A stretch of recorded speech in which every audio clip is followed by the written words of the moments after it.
नमस्कार, स्वागत है आपका। साथों में आपके हाना पुंज। तो ज्ञान पर ध्यान का मंत्र अब देते हुए प्रगति की ओर हमारा छत्तीसगढ़ ले जाया जा रहा है। इसके साथ इसमें आस्था का मंत्र भी ऐड कर दिया गया है। लेकिन लगातार इस बजट को लेकर जो आशाएं थी जनता को, वो आशाएं तो हमारे वित्त मंत्री ओपी चौधरी ने पूरी की है। बजट अगर बात करें तो 1,65,000 करोड़ का रहा। सत्ता पक्ष इसे सुशासन का बजट कहता है, विपक्ष घेरता हुआ नजर आता है। चर्चा को शुरू करेंगे, उससे पहले जानेंगे कि माननीय क्या कहते हैं। वित्त मंत्री ओपी चौधरी ने आज बजट पेश किया और छत्तीसगढ़ के इतिहास में सबसे बड़ा बजट आकार का जो बजट है ये रहा है। ज्ञान को फोकस के बाद इस बार गति को फोकस किया गया था। हमारे साथ वित्त मंत्री जी है। सर, इस बार गति को फोकस किया गया, पूरा रोड मैप कैसा रहा, कैसा? ज्ञान अर्थात गरीब, युवा, अन्नदाता और नारी के कल्याण के लिए गति की रणनीति के माध्यम से तीव्र आर्थिक विकास को सुनिश्चित करना, ताकि ज्ञान के कल्याण की योजनाएं चलती रह सके इकोनॉमी में, उसी रणनीति पर यह बजट आधारित है। कई योजनाएं, नई योजनाएं इस बार इस बजट में देखने को मिला। किस तरह से किन किन योजनाओं को जो है आगे लाया जाएगा? चाहे मुख्यमंत्री मोबाइल टावर योजना की बात हो, मुख्यमंत्री रिंग रोड योजना की बात हो, मुख्यमंत्री नगरोत्थान योजना की बात हो, ऐसे अनेकों योजनाएं इस बजट में प्रारंभ करने का ऐलान किया गया, ताकि गरीबों के जीवन में अच्छा सकारात्मक बदलाव लाया जा सके। स्वास्थ्य, इसके अलावा जो सुरक्षा है उसको लेकर इस बजट में देखने को मिला। नई जो संगठन या नई फोर्स है वो भी आपने इस बारे में 272 फाइटर्स की भर्ती, CISF की तर्ज पर SISF state industrial security force का गठन, NSG की तर्ज पर SOG का गठन। सिक्योरिटी के लिए बहुत सारे काम किए गए हैं, हेल्थ के लिए भी बहुत सारे प्रावधान किए गए हैं, ताकि छत्तीसगढ़ में बेहतर स्वास्थ्य सुरक्षा को सुनिश्चित किया जा सके। सर, पूरा बजट को अपने हाथों में लिखा, हाथों के माध्यम से लिखा, कितना दिन लगा इसको पूरा तैयार करने में, और ये थॉट कैसे आया? बहुत प्रतिबद्धता और इमोशन के साथ बजट बना रहे थे, तो मुझे लगा कि अपनी इमोशंस को अपने हाथ से लिखकर इस इमोशन को समाहित करना चाहिए, और उस विचार के साथ मैंने लिखा। इसमें बहुत मेहनत करना पड़ा, बहुत रातें जागनी पड़ी, तब हाथ से लिखा वो बजट तैयार हो पाया। बट अच्छा लगा लिखकर, एक आत्मिक संतुष्टि मिली। सर, एक अंतिम सवाल, विपक्ष का काम है सवाल उठाना। एक बार फिर से जब बजट तैयार हुआ, बजट जो पेश किया, उसके बाद विपक्ष कर जो गति है वो दुर्गति बता रहे हैं। उनको अगर कर्मचारियों का DA 53% हो जाना नहीं दिखाई दे रहा है, उनको 1 रुपया पेट्रोल के दाम में कम होना दिखाई नहीं दे रहा है, अगर उनको GST में जो ई-वे बिल की सीमा है 50,000 का 1 लाख रुपया हो जाना दिखाई नहीं दे रहा है, उनको अगर उनको मुख्यमंत्री मोबाइल टावर योजना, मुख्यमंत्री सुगम परिवहन योजना जैसी योजनाएं दिखाई नहीं दे रही हैं, तो ऐसे राजनीतिक चश्मा उन्हीं को मुबारक है। थे हमारे साथ वित्त मंत्री ओपी चौधरी, जिनका कहना है कि ये बजट में सभी वर्गों को ध्यान में रखा गया है और विपक्ष का काम है सवाल उठाना। राजनीतिक चश्मा उन्हीं को मुबारक हो। कैमरामैन दीपेश के साथ शशिकांत साहू, एशियन न्यूज, रायपुर। किसी भी राज्य में, किसी भी देश में, किसी भी समाज में अगर गरीब, युवा, किसान और नारी का अगर कल्याण करना चाहते हैं, तो तभी वो हो सकता है। वेलफेयर स्टेट के जो सपने होते हैं उसको हम तभी पूरा कर सकते हैं जब हमारी आर्थिक विकास में भी तेजी बनी रहे। जब आर्थिक विकास में तेजी रहेगी, हमारी आर्थिक सेहत प्रदेश की अच्छी रहेगी, तभी हम गरीब कल्याण की योजना, युवा कल्याण की योजना या नारी कल्याण की योजना हम ला सकते हैं, अन्यथा नहीं ला सकते। इसलिए हमारी सरकार ने मुख्यमंत्री जी की लीडरशिप में तय किया कि इस बार हमारा पूरा फोकस गति पर रहेगा। और गति में G का अर्थ है गुड गवर्नेंस, A का अर्थ है एक्सीलरेटिंग इंफ्रास्ट्रक्चर, T का अर्थ है टेक्नोलॉजी और I का है इंडस्ट्रियल ग्रोथ। ये चारों बिंदुओं के माध्यम से हम अपने आर्थिक विकास की गति को तेज करेंगे, और उस आर्थिक विकास की जो तेज गति होगी उससे सीधी सी बात है हमारे GDP का साइज बढ़ेगा, हमारे टैक्स कलेक्शंस बढ़ेंगे। जैसे आज के बजट भाषण में मैंने पिछले 1 साल में किस तरह से टैक्सों में वृद्धि हुई है, एक सुशासन के कारण, टेक्नोलॉजी को अधिक उपयोग करने के कारण, उसे हमने बजट भाषण में प्रस्तुत किया। 1.25 घंटा के बजट भाषण में कुछ नहीं है। सबसे पहली बात है नई सिंचाई योजनाएं कुछ नहीं है, किसानों का प्रदेश है। दूसरी बात है ये युवाओं का प्रदेश है, रोजगार के लिए इसमें कुछ नहीं है, केवल प्रवचन चला है उनका। राम वनगमन पर्यटन पथ की बात कर रहे हैं, लेकिन उसके लिए 1 पैसा नहीं है।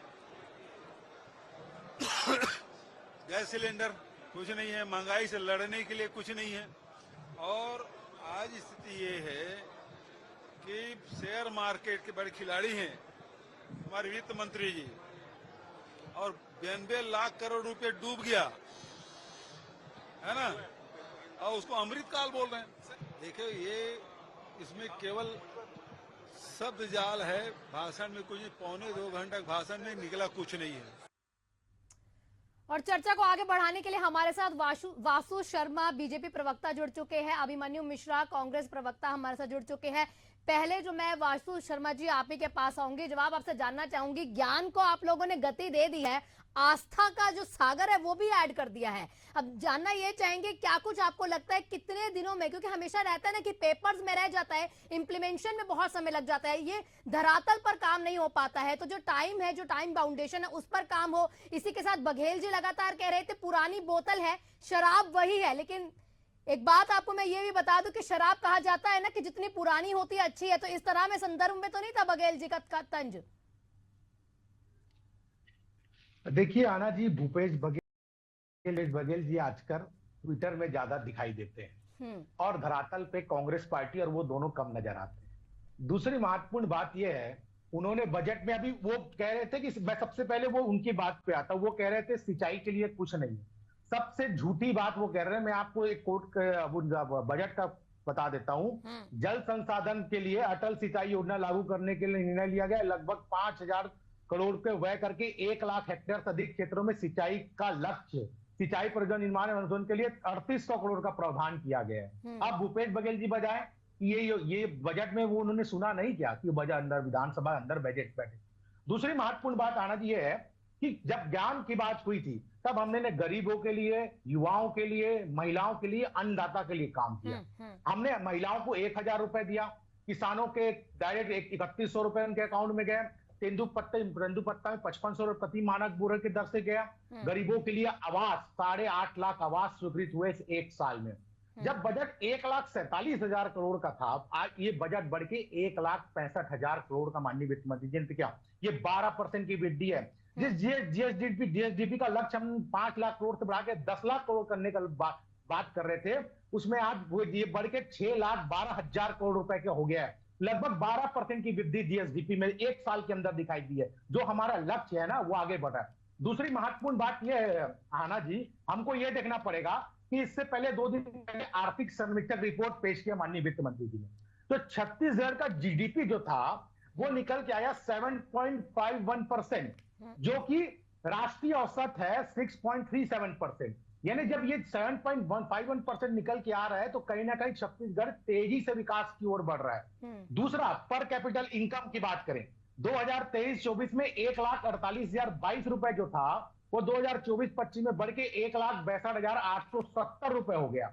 दूसरा महत्वपूर्ण इसमें यह होता है आर्थिक सर्वेक्षण में छत्तीसगढ़ का प्रगति और राज्य की विकास दर, और दूसरा छत्तीसगढ़ का सकल राज्य घरेलू उत्पाद देखा जाए 2023-24 में 3,06,712 करोड़ रुपए था, वो बढ़ के 3,29,752 करोड़ रुपए हो गया।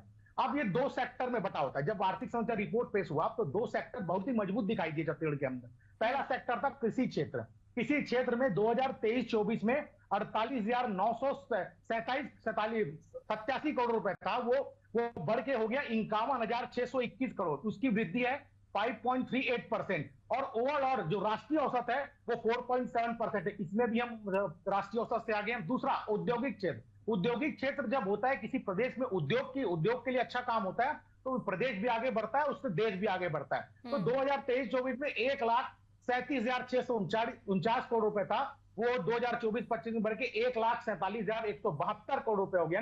वृद्धि हुई 6.92%।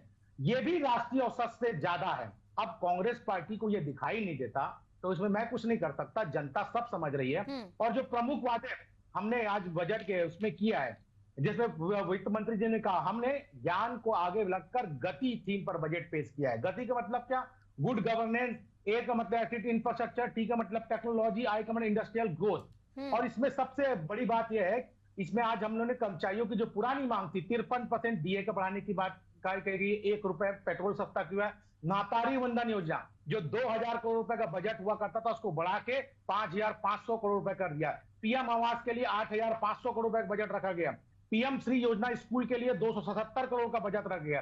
1,500 करोड़ रुपए स्वास्थ्य योजनाओं का रखा गया। उद्योग विभाग के लिए 1,420 करोड़ का बजट रखा गया। जल जीवन मिशन के लिए 4,500 करोड़ रुपए का बजट रखा गया। तीर्थ योजना जो बुजुर्गों को रमन सिंह की सरकार में तीर्थ योजना का लाभ मिलता था, वो कांग्रेस सरकार में बंद था। उसमें 15 करोड़ का प्रावधान किया गया है। 26 करोड़ का प्रावधान कौशल विकास के लिए किया गया है। बजट में देखिए महत्वपूर्ण अन्ना जी, देखिए ना, ये पड़ेगा, रायपुर एक ऐसा शहर है जहां वर्ल्ड लेवल की संस्थाएं हैं, IIT, IIM, NIT, नेशनल हिदायत यूनिवर्सिटी था, लेकिन एक चीज बचता था, निफ्ट। निफ्ट को भी प्रावधान इस बजट में किया गया है नया रायपुर में खोलने के लिए। ठीक, तो ये इतने तमाम सारे प्रावधान चीजें तो हमने वासु जी सुन लिए, लेकिन नाराजगी अभी भी कांग्रेस में देखने को मिल रही है। लगातार वो कह रहे हैं कि इस बजट में कुछ खास नहीं था। ये जो गति वाला बजट है, ये कहीं ना कहीं उद्योगपतियों को फायदा दिलवाने के लिए, ये गरीबों का कल्याण कम होगा, इस गति पर ध्यान कम दिया जाएगा, यहाँ फायदा उद्योगपतियों पर रहेगा। अभिमन्यु जी से हम एक बार एक ले लेते हैं ना प्रतिक्रिया। जी अभिमन्यु जी। जी देखिए, जैसा कि मैं कह रहा था, सुबह भी आपके चैनल में मैं जुड़ा हुआ था कि सबसे पहले तो जो पुराने वादे इन्होंने किए थे उनको पूरा करने की ओर ध्यान देना चाहिए। अभी देखिए, जैसे भूपेश बघेल जी कह रहे थे कि 1.5 घंटा वहां पे 1.25 घंटा भाषण पढ़े, और यहाँ वासु जी बैठ के भी बजट पढ़ के हमको सुना रहे थे। भाई बजट हम लोग पढ़ चुके हैं, उसकी चिंता नहीं है। और हर साल जो GDP के अनुसार हर साल प्रावधान हर एक योजना में बढ़ते, वो कोई नई बात नहीं है। तो वो हर साल के आप भी अब 1 घंटा बैठ के यहाँ पढ़ेंगे बजट को, तो उतना समय नहीं है। फायदा क्या है इस बजट का वो बताइए। अटल सिंचाई योजना के बारे में आप बता रहे थे, आपको जानकारी दे दूं। अटल सिंचाई योजना पुरानी योजनाओं के ही जो कार्यक्रम को आगे बढ़ाने के लिए उसमें प्रावधान किए गए, नई योजना नहीं है वो। और उसके अलावा जो भूपेश बघेल जी कह रहे थे कि नई कोई योजना नहीं है, तो उस संदर्भ में वो कह रहे थे। उसके अलावा मेडिकल कॉलेज की बात मैं सुबह कर रहा था कि हमारे आखिरी बजट में 4 मेडिकल कॉलेज के प्रावधान थे, इनमें 1 मेडिकल कॉलेज का प्रावधान आज मिला है। पिछली बार नहीं था, इस बार है। बधाई के पात्र है ये लोग। एक तो कम से कम आपने दिया, लेकिन वो भी आपने कहा दिया कुनकुरी में। CM के स्वयं के क्षेत्र में इस बार चुनाव हार चुके हैं, तो उनको कुछ ना कुछ इनको देना ही था। उसके अलावा आप देखेंगे और कोई नए कॉलेज का प्रावधान नहीं है। 500 रुपए सिलेंडर का इन लोगों ने वादा किया था, दूसरा बजट निकल गया, अभी तक उसका कहीं कोई अता पता नहीं है। 1 लाख नौकरियों का वादा था, उसका भी अता पता नहीं है। 35,000 शिक्षक भर्ती 100 दिन के अंदर करने वाले थे, उसका भी अभी तक अता पता नहीं है। तो जो प्रदेश की जनता, प्रदेश के लोग ये बोल रहे हैं भाई कि लफाजी और सिर्फ ये शब्द जाल में फंसाने की कोशिश न की जाए, हमको बताया जाए कि हमको इस बजट से फायदा क्या है। आपने पढ़ तो दिया कि इसमें इतनी वृद्धि हुई, उसमें इतनी वृद्धि हुई। तो देखिए, हर साल जो बजट बढ़ता है, पहली बार जब छत्तीसगढ़ बना था 5700 करोड़ का प्रोजेक्ट था, आज आकर के लगभग 1,60,000 करोड़ का जो बना है पूरा हमारा बजट साल का। तो वो साल जिस ग्रोथ से बढ़ता जा रहा है, तो योजनाओं की वो जो क्या कहते हैं, योजनाओं का जो बजट है वो बढ़ेगा ही बढ़ेगा। उसमें वो सामान्य प्रक्रिया है, उसमें कोई अलग प्रक्रिया नहीं है। उसके अलावा बता रहे थे जो महतारी वंदन योजना के बारे में, तो सबसे बड़ा सवाल महतारी वंदन योजना में आज भी यही है। 2000 करोड़ ने 3000 करोड़ का प्रावधान था पिछली बार, इस बार 5500 करोड़ का है। लेकिन जो ये लोग वादा करते हैं कि हम 75 लाख महिलाओं को महतारी वंदन योजना के 1000 रुपए दे रहे हैं, तो अभी भी अगर आप 5500 करोड़ को भी अगर आप निकालें, तो 6000 करोड़ तो केवल 50 लाख महिलाओं को देने में निकल जाते हैं। तो 5500 करोड़ में ये 75 लाख महिलाओं को कैसे दे रहे हैं, ये आज भी एक सबसे बड़ा सवाल है। तो वही चीजें हैं। और उसमें से कुछ अभिमन्यु जी, उसमें से कुछ ऐसे मामले आ जाते हैं जिसमें नाम गलत होते हैं। जी बिल्कुल, नाम गलत के मामले तो है। मैं तो आज सुबह भी इस बारे में कह रहा था कि एक बार जांच होनी चाहिए। महतारी वंदन योजना के जो 75 लाख जो हितग्राही हैं, सबकी जांच होनी चाहिए कि अगर सनी लियोनी जैसे अभिनेत्री का नाम अगर 2 स्तरीय 3 स्तरीय पंजीयन और अनुमोदन के बाद अगर आगे आके उसमें बैंक का पंजीयन भी है, आधार कार्ड भी लिंक रहता है, बहुत सारी उसमें जो है पेपर वर्क है, उसके बाद भी अगर इस प्रकार के नाम पास करा लिए जाते हैं, तो ये तो बड़ी चिंता की विषय है। ये पूरे 75 लाख नामों का जो है उसकी जांच होनी चाहिए। और मैं तभी भी बता रहा हूँ, अगर 5500 करोड़ को आप भागित करेंगे तो 75 लाख महिलाओं को नहीं मिल पाएंगे 1,000 रुपए। ये केवल 50 लाख महिलाओं से भी कम महिलाएं आएंगी अगर 5500 करोड़ को अगर किया जाए हिसाब किताब तो। ठीक, वासु शर्मा जी, देखिए बहुत सारी योजनाएं बता दी। अटल सिंचाई योजना अगर देखा जाए पुरानी है, कुछ उसमें नया नहीं आया, बस उसका बजट बढ़ गया है। मेडिकल कॉलेज महज एक ही आया है, ज्यादा होने चाहिए थे। सिलेंडर का आप लोग नाम नहीं ले रहे हैं। यहाँ पर 1,75,000 जो जॉब्स थी आप लोगों ने कही थी वो नहीं है। जॉब्स के लिए जो फोकस, जो टीचर्स का फोकस रहना चाहिए था, लगातार शिक्षक हमारे जो जमीन पर दिखाई देते हैं, कहते हैं ना सड़कों पर विरोध करते हुए दिखाई देते हैं, उनके लिए कुछ खास नहीं आया है। नाराजगी बहुत सारी है।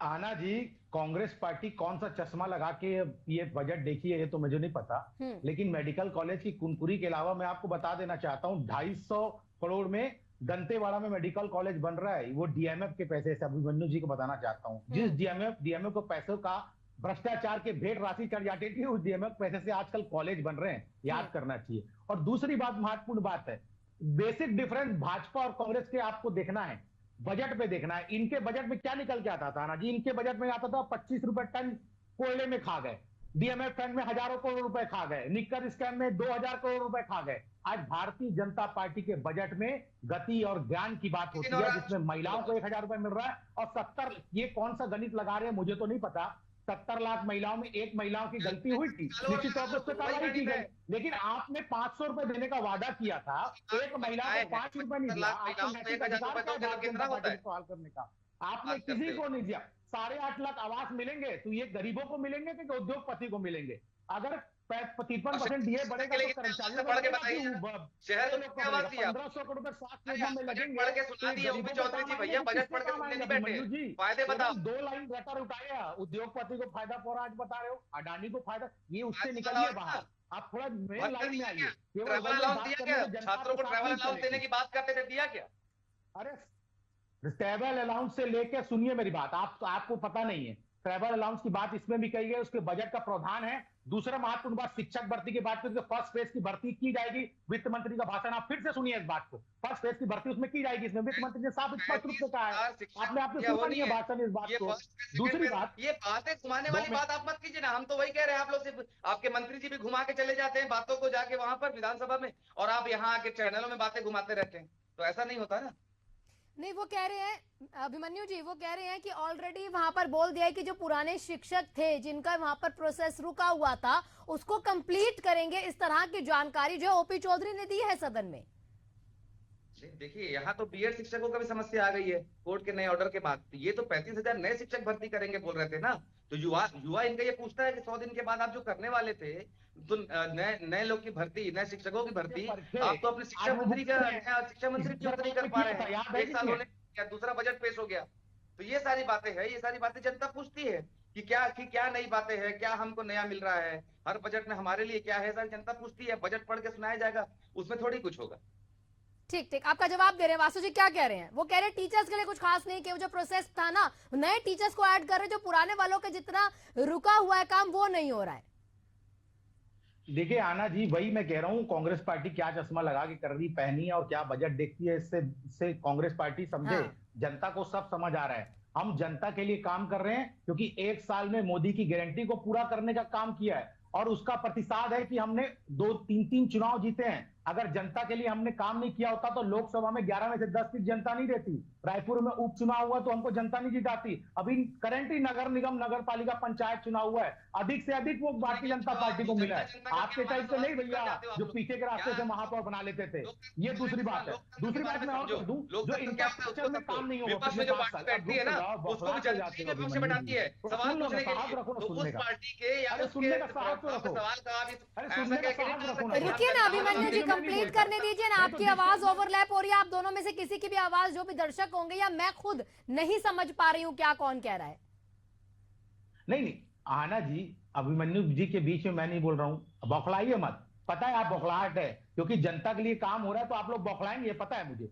दूसरी बात, इंफ्रास्ट्रक्चर की बात जब होती है, इंफ्रास्ट्रक्चर में इस 1 साल में 20,000 करोड़ के रोड इंफ्रास्ट्रक्चर के काम स्वीकृत हुए, 4 फ्लाईओवर स्वीकृत हुए, ये धमतरी से लेके वहां तक 4 लाइन स्वीकृत हुआ। ये किसके कार्यकाल में? आपके जमाने में काम होना था, भारतीय जनता पार्टी के काम किया। इस बार पीडब्ल्यूडी का बजट बढ़ा के आना जी 9500 करोड़ रुपए कर दिया गया है। मुख्यमंत्री नगर उत्थान योजना, एक भी नई योजना चालू नहीं की बोल रही, तो ये सुन लीजिए, मुख्यमंत्री नगर उत्थान योजना में 500 करोड़ रुपए का बजट का प्रावधान किया गया है, जो नगरीय निकाय में विकास इंफ्रास्ट्रक्चर के लिए खर्च किया जाएगा। नियत नीलनार योजना के लिए 25 करोड़ का प्रावधान किया गया है। 3200 बस्तर फाइटर की भर्तियां की जाएंगी इस माध्यम से। अनेकों हर जगह पे, हर सेक्टर में पैसा देने का काम, और गति का मतलब यह है कि तेजी से विकास हो, और 2047 का छत्तीसगढ़, और जो बात हम कर रहे हैं उस और बजट को ले गया गया है। 47 तो सर ज्यादा हो जाएंगे ना, अभी 2025-26 में रहते हैं, ठीक है, 2047 का, लेकिन पिछले साल बोला था 2028 का भी लक्ष्य रखना है, जो कहीं ना कहीं जीडीपी जो है डबल करनी है, उस पर पहले फोकस करेंगे। अभिमन्यु जी देखिए, अगर आप कह रहे हैं कि जॉब नहीं है, तो वो बता तो रहे थे थेरेपी के लिए वो लोग कॉलेजेस खोल रहे हैं, फिजियोथेरेपी कॉलेजेस, यहाँ क्या कहते हैं उसे, जब आप जहां पर जाके आप अपना काम कर पाएंगे, आप सीख पाएंगे, तमाम योजनाओं से जुड़ पाएंगे, वो तमाम सुविधाएं दे रहे हैं। उसके अलावा नगरीय विकास के लिए 750 करोड़ रुपए दिए हैं। 6 फिजियोथेरेपी कॉलेजेस वो खोलेंगे, 12 अतिरिक्त नर्सिंग कॉलेज खोलेंगे, 8 से बढ़कर 20 नर्सिंग कॉलेज हो जाएंगे। ये चीजें भी तो मिल रही है ना, तो इससे भी तो वहां पर कहीं ना कहीं जॉब मिलेंगी।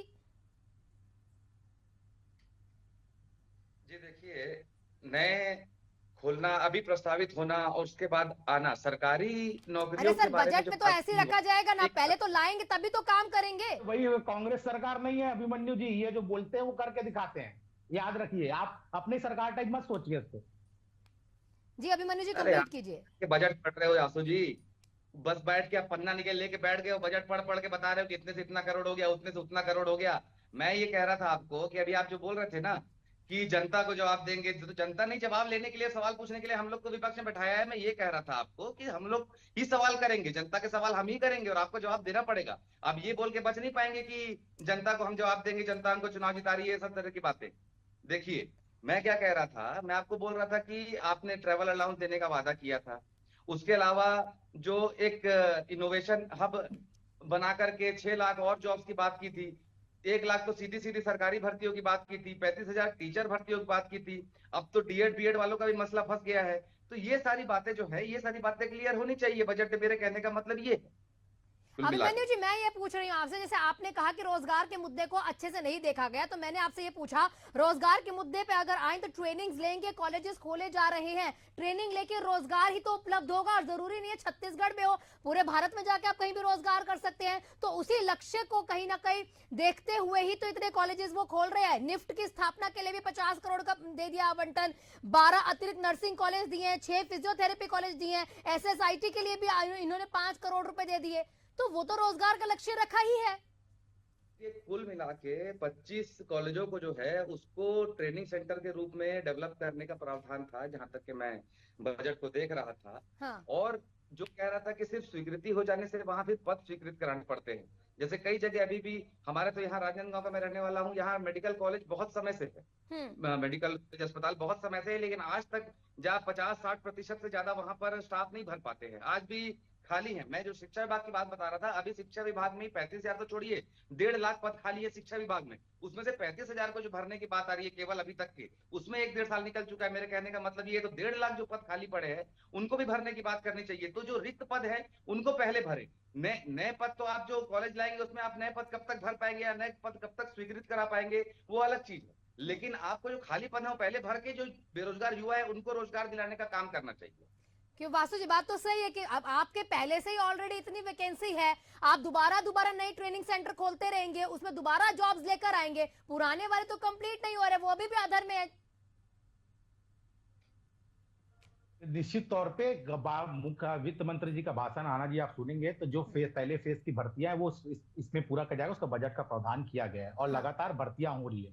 पिछले 5 साल में इनसे पूछिए, बड़ी बड़ी बातें बैठ के कर रहे, कितनी शिक्षकों की भर्ती हो गई, कि जो परमानेंट करने की बात कही थी इनके उप मुख्यमंत्री, कितने लोग का परमानेंट हो गया। यानी अपना कुछ करना नहीं है। आज भारतीय जनता पार्टी की सरकार कर रही है तो उसमें भी पेट में दर्द इनको हो रहा है। आना जी, दिक्कत ये नहीं है, दिक्कत ये है कि कांग्रेस पार्टी पिछले 5 साल में कुछ कर नहीं पाई। आज छत्तीसगढ़ लगातार तेजी से आगे बढ़ रहा है तो इनको दिक्कत हो रहा है। देखिए, आपने जो महत्वपूर्ण बात कही, रोजगार की बात कही, मैं आपको एक चीज बताना था, इंडस्ट्रियल डायलॉग के लिए माननीय मुख्यमंत्री जी दिल्ली मुंबई में मीटिंग करके आए। दिल्ली मुंबई मीटिंग का प्रतिफल ये हुआ 737 करोड़ रुपए के निवेश होंगे, इसमें 9,000 से ज्यादा लोग को जॉब क्रिएशन के अनुमान है।